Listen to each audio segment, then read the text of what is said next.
एक घने जंगल में बहुत सारे पशु पक्षी साथ रहते थे।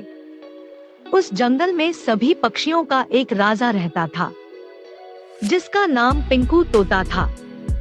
पिंकू तोता अपनी बुद्धिमानी के कारण सभी पक्षियों का प्रिय था। सभी पक्षियाँ पिंकू तोता की बात माना करते थे। और उसी जंगल में एक लालची चिड़िया रहती थी, जिसका नाम टोनी था। टोनी चिड़िया अपने स्वार्थ के लिए झूठ बोला करती थी और राजा के दिए गए निर्देशों का भी पालन नहीं करती थी।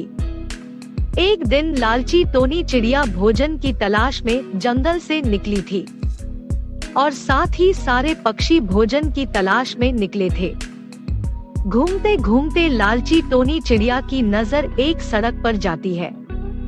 उस सड़क पर अनाज से भरा हुआ एक ट्रक खड़ा रहता है और उस अनाज के बोरी से बहुत सारे अनाज जमीन पर गिरे रहते हैं। लालची टोनी चिड़िया उस ढेर सारे अनाज को देखकर बहुत खुश हो जाती है और उस अनाज को खाने के बारे में सोचने लगती है। वह सोचने लगती है कि अगर जंगल के सारे पक्षियों को पता चलेगा तो वह आकर सारा अनाज खा जाएंगे। लालची टोनी चिड़िया के मन में एक विचार आता है।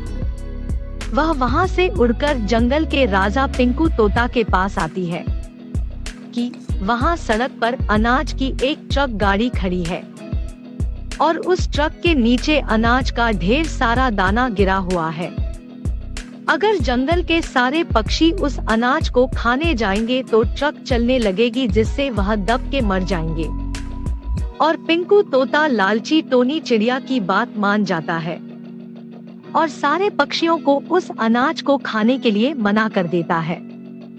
फिर लालची टोनी चिड़िया खुश हो जाती है कि अब तो सारा अनाज मैं ही खाऊंगी, और खुशी से उड़कर जाती है और उस अनाज को जल्दी जल्दी खाने लगती है।